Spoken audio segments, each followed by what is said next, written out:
ご理解第9節。天地金の神は終始嫌いをせぬ。信心は心を背も持ってはならぬ。心を広を持っておれ。世界を広を考えておれ。世界は我が心にあるぞ。狭い心で大きな願いを立てても無理な話です。まずは広い心を願い、その修行をせねばなりません。黙って収める信心、すなわち泥の信心。心はおのずと大きく広く豊かになってまいります。清濁一如の信心もわかります。対岸の氏子の上には特別の親神様の働きが受けられます。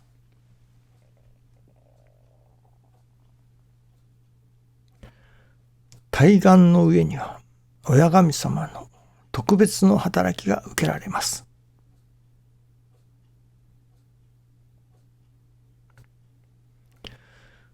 そのやはり親神様の特別の働きを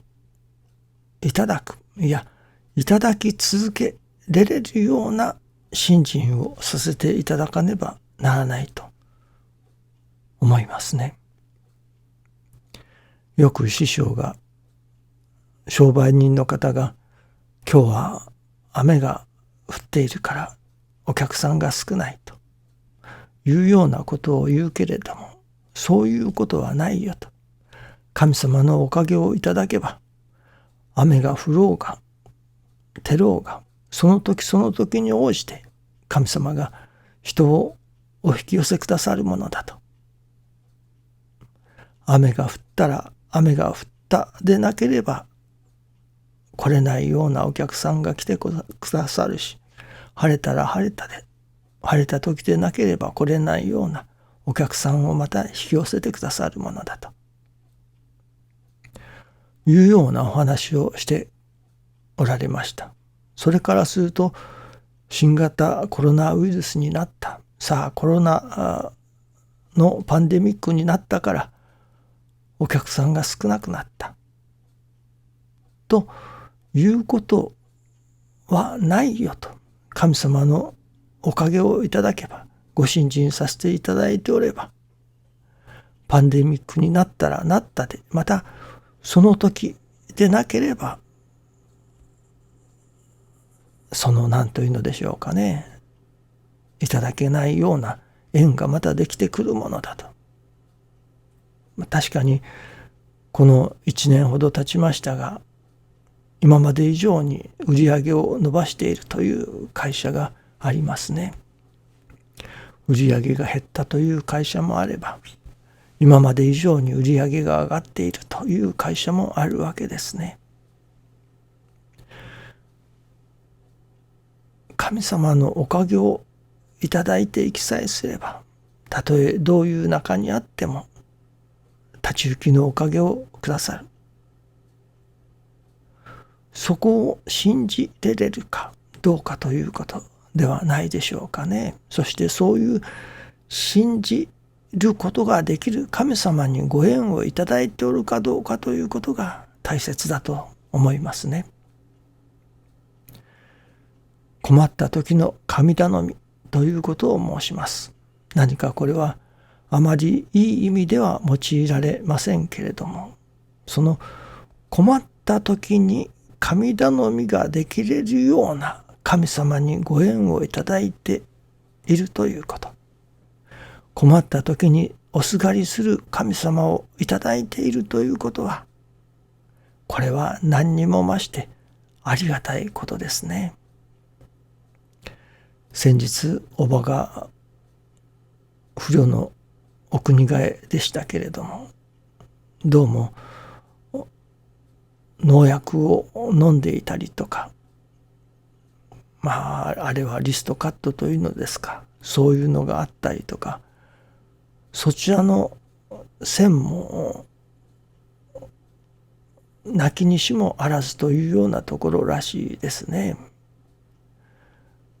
結局原因はわからないということらしいですけれども、いろいろな悩みも抱えていたようです。親子の悩みもあったようです。実はこのおばに関しては、もう私が修行に入って間もなしの頃、40年近く前になりますか、お夢をいただき、このおばをどうにかお導きしなさいというようなお夢をいただいていたのです。それ以来ずっと心にかかっていたのですけれども、最後までこのお道にお導きをすることができませんでした。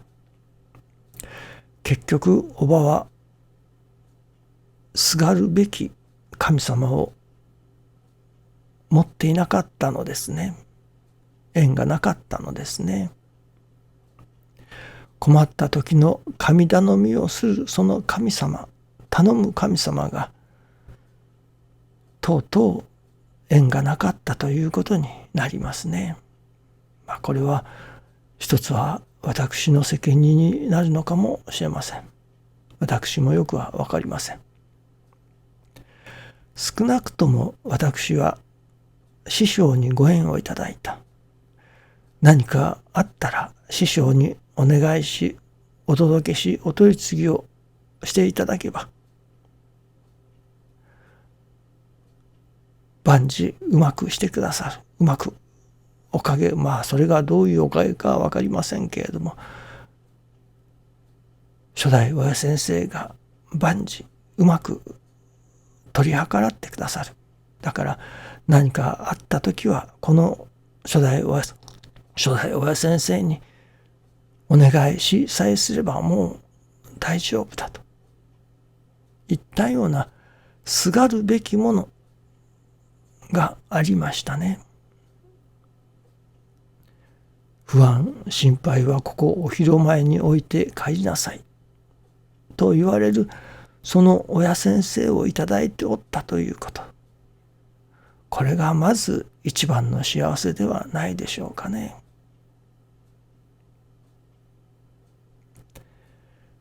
困った時に頼める神様にご縁をいただいておるということ、もっとも